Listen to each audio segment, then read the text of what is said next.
अस्सलाम वालेकुम जी। दादा पोता शो के साथ आपकी खिदमत में हाजिर हैं और कुछ खबरें अहम अच्छी पॉजिटिव खबरें। वैसे भी आपको पता है कि हमें तो पॉजिटिव रिपोर्टिंग का हुक्म है, तो हम पॉजिटिव रिपोर्टिंग करते हैं। तो पॉजिटिव रिपोर्टिंग जो है जी, उसके तहत ये है कि FBI ने जो डाटा जो था वो यूटिलिटी कंपनी से ले लिया है और अब उन लोगों को नोटिस जारी होने लगे हैं जो जिनके बिल ज़रा मोटे मोटे आते हैं और वो रिटर्न फाइल नहीं करते। ठीक है, और अगले 1 महीने के अंदर ये नोटिस के इजरा का अमल जो है वो पूरा हो जाएगा। ये IMF के साथ हमने वादा किया है कि 10 लाख मज़ीद टैक्स दहिंदगान का हम इजाफा करेंगे। अच्छा, मैं हफ्ते में एक आध दिन हम बाहर खाना खाते हैं और अल्हम्दुलिल्लाह किसी भी होटल के ऊपर टैक्स वाली रसीद नहीं दी जाती। वो कहते हैं जी हमारी बात हुई। जब उनसे पूछा जाता है कि इसमें आपने टैक्स शामिल किया, जी हम टैक्स नहीं वसूल करते सर। और मैंने एक दिन मैनेजर से पूछा, उन्होंने कहा जी गल हुई है साड़ी उन्होंने, हम टैक्स नहीं देते। और बिलाशुबा जिन होटल की मैं बात कर रहा हूँ उनकी एक एक दिन की कमाई जो है करोड़ रुपया तो होगी। एक कमाई नहीं, मेरा सेल जो है, ठीक है ना। और इस तरह के इस शहर के अंदर बेशुमार होटल्स हैं, रेस्टोरेंट्स हैं जो कि 50-50 लाख करोड़ रुपया रोजाना की सेल करते हैं और एक आनी का टैक्स नहीं देते। लेकिन बहरहाल FBI की नज़र कभी भी उधर नहीं पड़ेगी, ठीक है ना। कमर्शियल का बिल जो है एक होटल का महीने का 50 लाख आता है, उसको नोटिस नहीं जाएगा। लेकिन जिस शरीफ आदमी का घर पे 50,000 बिल आता है उसको ठोक के नोटिस आएगा। ये आप मेरी बात नोट कर लीजिए, क्योंकि उसको नोटिस जाएगा तो FBI के उस डिप्टी कलेक्टर की, असिस्टेंट कलेक्टर की वो अय्याशी ख़त्म हो जाएगी। क्योंकि जब वो उस तरह के होटल में कभी दाखिल होते हैं, मैं कई दफ़ा देखता हूँ हटो बच्चों की बाकायदा सदाएँ लग रही होती हैं, जैसे कोई बादशाह सलामत तशरीफ़ ला रहे हैं। पता किया कि कौन साहब है, एक तो साड़ा फैन भी निकल आया ना उन्हें आके सेल्फी भी बनाई, तो वो कोई डिप्टी कलेक्टर साहब थे और वो इनकम टैक्स के। तो वो उस होटल पे बमा अहलो अयाल खाना खाने के लिए तशरीफ़ लाए थे, जो उनको वहाँ पे प्रोटोकॉल मिल रहा था और खाना भी उन्होंने मुफ्त खाना सी, ठीक है ना। ये FBI वालों के प्रोटोकॉल ख़त्म हो जाएंगे अगर इस तरह के रेस्टोरेंट्स को ये नोटिस जारी होगा तो खैर मैंने कहा कि मैं ये बताता चलूँ साथ में। अच्छा जी, मुगल स्टील ने जी मुगल इलेक्ट्रिक लिमिटेड एक कंपनी बनाई हुई थी, उसको मुगल स्टील के अंदर जम कर लिया है और इसका ऐलान उन्होंने स्टॉक एक्सचेंज में कर दिया है। इसके अलावा उन्होंने कहा है कि जी मुगल कापर एक और उनका शोबा है, कंपनी तो नहीं थी, वो भी शोबा है, और वो उसके ज़रिए बलूचिस्तान के अंदर कापर और यानी तांबे और सोने की जो कान कुनी है उसके ऊपर काम कर रहे हैं। और ये जो मुगल इलेक्ट्रिक है इसके तहत लगने वाला प्रोजेक्ट अगले 14 से 16 माह में ऑपरेशनल हो जाएगा। और वो जो मुगल कापर है उसके ज़रिए जो वो काम कर रहे हैं उसके नताइज 16 से 18 माह के अंदर आना शुरू हो जाएंगे। इधर की मतलब है यानी कि हमारी इनकम में बेशुमार इजाफा होने जा रहा है। तो जिसने हमारा शेयर ख़रीदना है वो ख़रीद ले, ऐ मतलब जी, ठीक है। अच्छा जी, वैसे इनके जो बच्चे पढ़ के आए हैं बाहर से वो बहुत ज़्यादा सट्टेबाजी करते हैं, इनके मुगल स्टील वालों के बच्चे और मैपल लीफ सीमेंट वालों के बच्चे। इनके बच्चे आए हैं स्टॉक मार्केट के अंदर जुनूनियों की तरह खेलते हैं और अपने ही शेयर के इंफॉर्मेशन सारी होती हैं ऊपर नीचे करते रहते हैं। तो बहरहाल मैं इसको कभी भी बाइंग के लिए रिकमेंड नहीं करूंगा मुगल स्टील को। आपकी अपनी कैलकुलेशन होनी चाहिए, अगर आपको अच्छा लगता है तो आप ज़रूर ख़रीदिएगा। लेकिन मेरे पास बड़ी स्ट्रॉन्ग किस्म की इतलात हैं कि इनके अपने ही बच्चे खेलते रहते हैं। तो जहाँ पे मालिक खुद कंपनी के शेयर के अंदर स्टॉक मार्केट में खेलना शुरू कर दे, इतने अन्नी पीवे ते कुत्ते चट्टन वाला तो हिसाब होया कोई पुछन दसन वाला तो है नहीं। तो वो फिर हालांकि SCCP को तो लम्मा पा लेना चाहिए बुला के कंपनी के डायरेक्टर्स को, क्या है कि हो रहा थोड़े बच्चे स्टॉक मार्केट ऐसे मार्केट च खेडी जा रहे हैं, नाले डायरेक्टर बोर्ड ऑफ डायरेक्टर से भी बैठे हुए हैं, लेकिन वो कोई नहीं पूछता। तो इसलिए बता देना चाहिए میپل لیف اور ਇਹਨਾਂ ਦੋਵਾਂ ਨੂੰ ਚूंकि ਮੇਰੇ ਕੋਲ ذاتی ਇਤਲਾਤ ਨੇ ਕਿ ਆਪੇ ਹੀ ਖੇਡਦੇ ਨੇ ਤੇ ਲਿਹਾਜ਼ਾ ਅਵਾਇਡ ਕੀਤਾ ਜਾਏ। ਲੈ ਜਨਾਬ, ਫੌਜੀयों के शेर बड़े चल रहे हैं आजकल। फौजी सीमेंट कंपनी लिमिटेड ने डीजी खान के इलाका शादन लौंड के अंदर ना जगह का एक नया 6500 टन रोज़ाना का एक जो है प्लांट जो है वो शुरू कर लिया है। और यूं फौजी सीमेंट कंपनी लिमिटेड की जो सीमेंट प्लांट हैं उनकी मजमूई जो सालाना जो पैदावारी सलाहियत है वो 10,60,000 टन से क्रॉस कर गई है। ये बिल्कुल ब्रांड न्यू प्लांट है जो डीजी खान के अंदर फौजी सीमेंट कंपनी ने लगाया है। लेकिन खबरदार अगर आपने कभी जिक्र किया कि पिछले दिनों एक चिमनी पाट गई सी इन्हों की, वो इस तरह का जिक्र नहीं करना। वहाँ पे कोई पता नहीं कि वो ब्रिगेडियर साहब को जनरल साहब बैठे हैं उनकी शान अक़दस के अंदर गुस्ताखी हो जाए, ठीक है। वो तो किसी नाहिंजार ने उसकी वीडियो बना के चिमनी के फट के गिरने की वो डाल दी है। उसके बाद कंपनी ने कभी जिक्र नहीं किया उसका, ठीक है ना। वो तब्दील हो गए होंगे साहब, अपनी दिहाड़ी लगा के आगे निकल गए होंगे, 3 साल के लिए तो आते हैं। तो खैर जनाब, बैंकों के ऊपर जनाब जो उन्होंने अंधाधुंध जो कमाई की है और तकरीबन 3600 अरब रुपया तो सरकार ने सूद की मद में उनको अदा किया है, उसके ऊपर मेरी तजवीज़ के मुताबिक 40% हुकूमत ने इजाफी टैक्स लगाया था। तो तमाम बैंकों ने मिलकर कहा कि क्या करें, तो उन्होंने कहा कि फिर अस्करी बैंक को आगे कर देते हैं। जिस तरह फौजी फर्टिलाइज़र आगे हो जाता है और अब फर्टिलाइज़र कंपनियों के ख़िलाफ़ कुछ नहीं करती हमारी हुकूमत, कर ही नहीं सकती, और इसी तरह अस्करी बैंक को तमाम बैंकों ने आगे कर दिया। और आपको पता है कि जब इस्लामाबाद हाई कोर्ट के अंदर केस लगा हो और अस्करी बैंक सामने आगे खड़ा हो जाए तो इस्लामाबाद हाई कोर्ट में तो फिर वो फिर नहीं उनके हाथ इधर उधर होते ना, इधर उधर होते, तो वो फिर उन्होंने फौरी तौर पे स्टे कर दिया। ये खरबों रुपया है जो पाकिस्तान के कौमी ख़जाने में आना था, लेकिन सिर्फ अस्करी बैंक की वजह से ये खरबों रुपया जो है ये पाकिस्तान के कौमी ख़जाने को महरूम कर दिया गया है। लेकिन अगर आपने और मैंने इसका जिक्र किया तो आप भी गद्दार और मैं भी गद्दार, तो लिहाजा इसका जिक्र नहीं करना। खबर चूंकि छप गई है बिजनेस रिकॉर्डर के अंदर, हम सिर्फ खबर पढ़ने के गुनाहगार हैं। इन जजों के हाथ टूट जाते हैं, इन्हें मौत पड़ जाती है, मिर्गी पड़ जाती है अगर आपके और मेरे मुफाद के लिए इनको कोई फैसला लिखना पड़ जाए। तो पहली पेशी के ऊपर अगले ने स्टे करके अब मारे, और खरबों रुपया जो कौमी खजाने के अंदर आना है।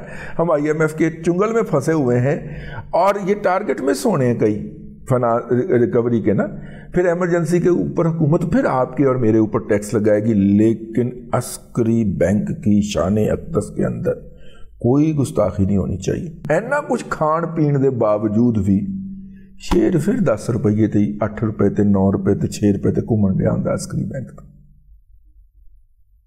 इतने कि उसके बैड प्रोफाइल उसके पड़े हुए हैं, इतने कि उसके खाबे खाए गए हैं कि वो बैंक कभी अच्छी फाइनेंशियल सेहत के अंदर, मालियाती सेहत का के अंदर आया ही नहीं है। रुलता फिर 14, 15, 18, 19, 20, 22, 7, 8 इसी रेंज के अंदर जब से ये आया है, लिस्ट हुआ है, हम इसको देखते रहते हैं। आजकल मैं तो भाई डरदे हो नहीं उधर नज़र मारी कभी अस्करी बैंक का रेट की चाल रहे। तो बहरहाल जी FBR ने जी एक स्कैंडल पकड़ा, और वो स्कैंडल ये था कि जनाब पाकिस्तान के 5 बड़े बैंकों के ज़रिए मनी लॉन्ड्रिंग हुई है। ये इसका कोई नतीजा निकल आएगा क्योंकि इनमें अस्करी बैंक नहीं है।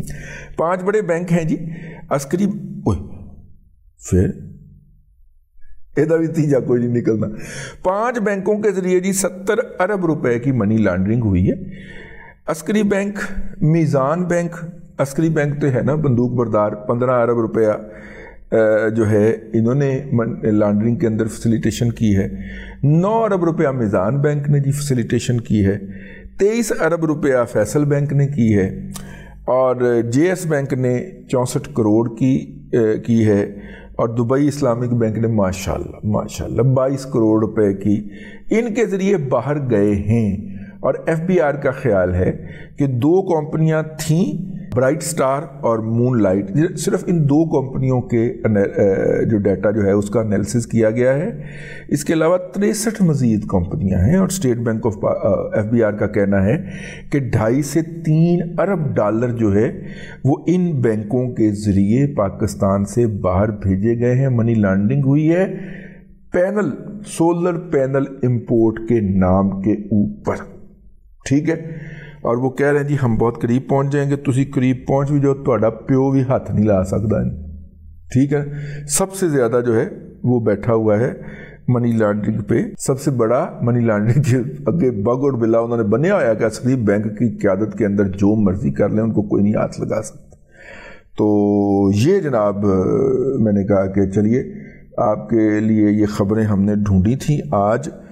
تو اب ہم چلتے ہیں آج کے فیڈ بیک کی طرف. فیڈ بیک آج ہم پڑھیں گے 19 نومبر کا. السلام علیکم دادا جی، آپ نے 15 نومبر کے پروگرام میں سینٹرل کاٹن ریسرچ انسٹیٹیوٹ کے بارے میں بتایا کہ شیجہ آباد، یہ تھوڑی کریکشن کریں، یہ ملتان سٹی کے اندر ہی ہے. یہ ایسی جگہ پہ واقع ہے جو روڈ کے اوپر ہے، جو شیجہ آباد کو جاتی ہے. یہ شیجہ آباد میں نہیں ہے، اس کی جو آفس ہے وہ ملتان سٹی کے اندر ہی ہے. اور یہ دو انسٹیٹیوٹ ہیں، ایک سینٹرلی کنٹرولڈ ہے اور ایک پنجاب حکومت کے کنٹرول میں ہے. دو آفیسز ہیں کاٹن کے اوپر، اور دونوں اپوزٹ ہیں. ایک روڈ کے دائیں طرف ہے، ایک روڈ کے بائیں طرف ہے، اور دونوں ہی کاٹن کے اوپر ریسرچ کرتے ہیں، اور دونوں ملتان کی حدود کے اندر ہی ہیں. شیجہ آباد میں نہیں ہے، یہ شیجہ آباد روڈ پر ہیں، لیکن سٹی ملتان ہی ہے. اچھا یار میں گیا ہوں شیجہ آباد روڈ، میں نے کہا تھا آپ کو سننے میں غلطی ہوئی. آپ نے ایک سوال کے جواب میں بتایا تھا کہ شوگر پر جو ٹیکس ہے وہ ہاف ہے، GST جو ہے وہ ہاف ہے، جبکہ جو 2019-20 کا بجٹ تھا اس میں غالباً حماد اظہر صاحب نے اس کو 17% کر دیا تھا. نہیں یار وہ سٹے وٹے لے لیا تھا انہوں نے. شوگر کے اوپر ٹیکس لگ سکتا ہے. السلام علیکم دادا جی، عمران اشرف عرض کر رہا ہوں اسلام آباد سے. دادا جی آپ سے ایک ملر ٹریکٹر کے حوالے سے پوچھنا تھا کہ ملر ٹریکٹر کا ریسنٹلی جو ہے کوئی یہ سیلز ٹیکس کا ایشو ہے جو FBR کے ساتھ ہے شاید، یا FIA اس کی کوئی انکوائری کر رہا ہے. تو اس مسئلے کے اوپر کائنڈلی تھوڑی سی روشنی ڈالیے گا کہ یہ کیا چیز ہے اور اس کا کیا اینڈ ہونے جا رہا ہے. اور ایک میری فیل ہے یہ مسئلہ جو ہے یہ چاچو کی گورنمنٹ میں ہی آیا تھا، اور چاچو نے ٹریکٹرز کی کمپنیز کو بلا کر ان کے ساتھ جو ہے کوئی مذاکرات کیے تھے، اور ان کو کہا تھا کہ آپ اپنے ٹریکٹرز کی قیمتیں نیچے کریں، جبکہ باقی سب را مٹیریل کی اور قیمتیں بڑھ رہی تھیں. ڈالر کا جو ہے وہ سٹرونگ ہو رہا تھا روپے کے اگینسٹ، جس کی وجہ سے یہ ٹریکٹر والوں حضرات نے انکار کر دیا تھا ٹریکٹر کی قیمت کو ریڈیوس کرنے کا، کیونکہ ان پٹس جو ہیں وہ ان کی ویلیوز بڑھ رہی تھیں. تو یہ کائنڈلی یہ چاچو جو ہے یہ ملر ٹریکٹر کے پیچھے ہے یا کیا چکر ہے، یہ کائنڈلی تھوڑا سا اس پراسپیکٹ میں بھی اس کو دیکھیے گا. نہیں وہ ہمارا کام ہوتا ہے، ہم اس طرح کے کسی بھی کام کے اوپر نا الزام لگا دیتے ہیں کہ چاچو اس کے پیچھے ہے یا چاچو اس کے آگے ہے. ایسا نہیں ہوتا. مطلب ہمارے لوگ جو ہیں وہ ڈیوو جب بکی ہے تو کیا الزام نہیں لگا ہمارے سیاستدانوں کے اوپر کہ جناب انہوں نے خریدی ہے. بعد پتہ چلیا کہ ایئر کموڈو دار پتر تھے جرنیل دے پتر نے. ٹھیک ہے، تینوں نے رل کے ڈیوو خریدی ہے. ٹھیک ہے، کے الیکٹرک بھی انہوں نے خرید لی ہے، بول ٹی وی بھی انہوں نے خرید لیا. تو تواڈے میرا نام لا کے نا تو وہ خرید جاندے نے. پچھلے دن اگر تمہیں یاد ہوئے تو فوجی والوں نے بھی تو یہ ڈیو ڈیلیجنس کی سی نا. کی خیال ہے کہ فوجی فاؤنڈیشن کے پاس کوئی انجینئرنگ کی فرم بھی ہونی چاہیے. تو وہ ڈیو ڈیلیجنس کر کے دوڑ گئے تھے. ٹیکنیکل کام ہوتا ہے، نہیں لیا تھا انہوں نے. تو تھوڑا سا ادھر بھی دھیان پا لیا کرو. ملت ٹریکٹر اتنی سٹرونگ کمپنی ہے، اس کی سبارڈینیٹ کمپنی جو ہے ملت اکوپمنٹ ہو گئی، بلوچستان ویلز ہو گیا، ملت بیٹریز ہو گئی، وہ اتنا بڑا کانگلومریٹ بن گیا ہوا ہے کہ وہ اس کی صحت کے اوپر کوئی فرق نہیں پڑتا. آپ دیکھ رہے ہیں نا اسٹاک مارکیٹ میں کیسا دن دگنی اور رات چگنی قیمت بڑھ رہی اس کی، اس لیے کوئی زیادہ اس کا کوئی فرق نہیں پڑتا. بے فکر ہو جائیں آپ. السلام علیکم سر میں نوید بات کر رہا ہوں حیدرآباد سے. میرے 2-3 کوسچنس ہیں. ایک تو یہ کہ جو بے نظیر انکم سپورٹ پروگرام کے جو ماہانہ وظائف دیتے ہیں یا 12 مہینے کے یا کچھ بھی، مختلف 90 خاندان ہو گئے ہیں، 90 لاکھ और 3 लाख और ऐड करना चाह रहे हैं। मेरा सिर्फ ये कहना है कि अगर इन ख़ानदानों में से कोई चाहे जिनके पास घर नहीं है अपने, तो गवर्नमेंट अब ऐसी ज़मीन मुख्तलिफ़ शहरों में, अर्बन और देहाती शहरों में वो करके उनमें अपार्टमेंट्स 80 गज़ के आपके लिहाज से 2.25 मरले के उनको बना के दे उन्हीं इनकम सपोर्ट प्रोग्राम वाले पैसों से, तो उनके घर का मसला भी हल हो जाएगा और एक एवरेज ख़ानदान को 8-10 हज़ार का फ़ायदा मंथली हो जाएगा किराए के मकान का। तो ये एक मेरी, आपका इसके बारे में क्या ख्याल है? और दूसरी बात ये है कि पेंशन पे टैक्स होना चाहिए, टैक्स एग्जेम्प्ट नहीं होना चाहिए।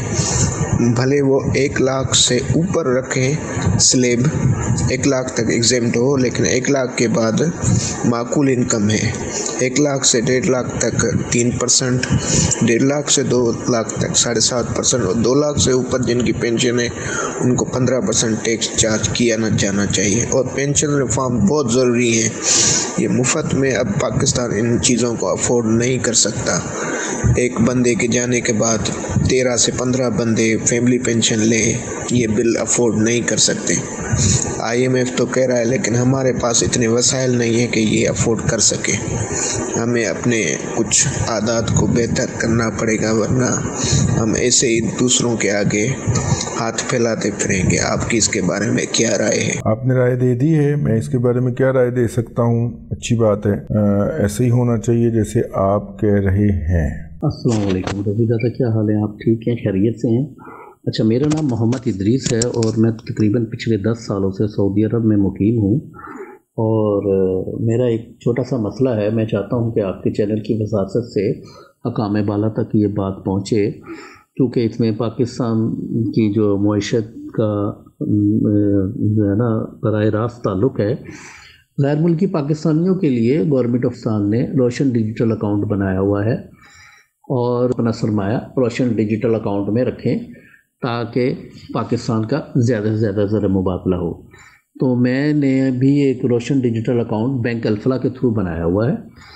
तो मैंने कुछ पैसे भेजे हैं रोशन डिजिटल अकाउंट के थ्रू, और क्योंकि पिछले दिनों मैंने नहीं भेज रहा था, तो मैंने अब अपनी गाड़ी बेची थी और कुछ बेचा था सामान, तो मैंने सोचा कि मैं रोशन डिजिटल अकाउंट से जमा करा दूं। तो मैंने अभी थोड़ा पैसे जमा कराए हैं, तो उन्होंने मेरा अकाउंट ब्लॉक कर दिया है और CDD की ऑप्शन लगाकर ब्लॉक कर दिया है कि आपने इतने पैसे कहाँ से कमाए। तो भाई हम तो गैर मुल्की हैं, और रोशन डिजिटल अकाउंट एक ऐसा अकाउंट है जिसमें पाकिस्तान के लोकल कोई भी ज़रिए से पैसे जमा नहीं होते, वो सिर्फ गैर मुल्क से ही पाकिस्तान के रोशन डिजिटल अकाउंट में आते हैं। और ये इस साल दूसरी दफ़ा इन्होंने मेरा अकाउंट ब्लॉक कर दिया है, और मेरा तकरीबन 12 लाख रुपया ट्रांजिट में पड़ा है, सऊदी अरब से निकल चुका है, और इन्होंने मेरा अकाउंट ब्लॉक, बैंक अल्फला वालों ने, कि जी आपने इतने पैसे कहाँ से लिए। तो खुदा के लिए पाकिस्तान को ज़रूरत है, ये वज़ीर आज़म पाकिस्तान काकड़ साहब और हाफ़िज़ साहब की तरफ ये पैगाम पहुँचाएँ कि भाई अगर कोई गैर मुल्की पाकिस्तानी अपने मुल्क में पैसा भेज रहा है तो उसके ऊपर इतनी पाबंदियाँ ना लगाएं। इस वक्त पाकिस्तान को ज़रूरत है पैसे की। अगर मैंने पैसा भेज दिया है तो मेरा अकाउंट क्यों ब्लॉक किया गया है? तो ये दूसरी दफ़ा इन्होंने ब्लॉक कर दिया है कि, और वो कहते हैं कि जी गवर्नमेंट ऑफ पाकिस्तान ने इतनी पाबंदियाँ लगा दी हैं कि अब हम पैसा लेते वक्त 100 दफ़ा सोचते हैं। भाई हम तो गैर मुल्की हैं, हमसे क्या पूछते हो? तो मैं पिछली दफ़ा जब पाकिस्तान आया था, मैंने अपने सैलरी स्लिपें, अपना कंपनी अकामा, हर चीज़ में जमा करा के गया था, लेकिन फिर इस दफ़ा इन्होंने मेरा दोबारा बैंक जो अकाउंट है वो ब्लॉक कर दिया है। बराए मेहरबानी आपसे दरख्वास्त है। देखिए साहब, आप जो है ना वो एक चीज़ से सीखने की कोशिश करते हैं। बंदा एक दफ़ा जब एक जगह के ऊपर उसको ठुड्डा लग जाए तो अगली दफ़ा वहाँ से देख के गुजरता है। ये मैं फिर आपसे अर्ज़ कर रहा हूँ, पहले भी इस तरह का एक मसला आया था, आपका था या किसी और का था। 5 लाख रुपए पाकिस्तान या पाकिस्तान के किसी बैंक के पास खुले हुए अकाउंट में आते हैं या जाते हैं, वो किसी रडार के ऊपर आ जाते हैं।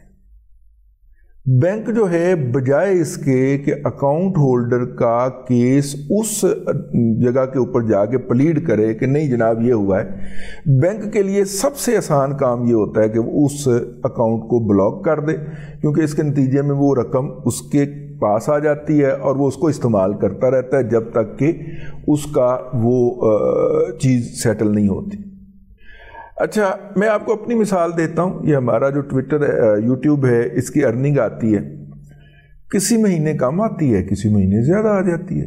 जिस महीने आप ज़्यादा देखते हैं उस महीने ज़्यादा पैसे आते हैं। जिस महीने ज़्यादा पैसे आते हैं हर चौथे पाँचवें छठे महीने हमारा अकाउंट ब्लॉक हो जाता है। कहते हैं जी आगे साबित करेंगे ये पैसे आपको इस दफ़ा ज़्यादा क्यों आए हैं, पिछली दफ़ा कम क्यों आ गए थे। ये जो हमने FATF के मुख्तलिफ चीज़ों के ऊपर दस्तखत किए हैं ना, उसके बाद ये अजाब हमारे ऊपर टूटा हुआ है और वो कंटिन्यूसली ये एक्सरसाइज चल रही है। इसलिए जब भी आप एक मखसूस रकम उस अकाउंट के ज़रिए भेज रहे हैं या नहीं भेज रहे या मेंटेन कर रहे हैं, अगर आपका पाकिस्तान के किसी भी अकाउंट के साथ किसी भी बैंक के साथ कोई अकाउंट है, तो अगर 5 लाख रुपए से ज़्यादा रकम, भले वो जायज़ ही क्यों ना हो, भले वो आप रूटीन में भी क्यों ना भेजते हो, तो वो किसी न किसी कोई रडार के ऊपर, मैं नाम लेना मुनासिब नहीं समझता, वो आ जाती है। और वो जो FATF की टास्क फोर्स है वो फौरी तौर पे एक्टिव हो जाती है और फिर आपको फिर चक्कर लगवाए जाते हैं, आप सबूत वगैरह फराहम कर देते हैं, आपकी जान छूट जाती है। लेकिन ये हमारा सिस्टम ऐसे, आप मोहतात हो जाएं, ठीक है ना।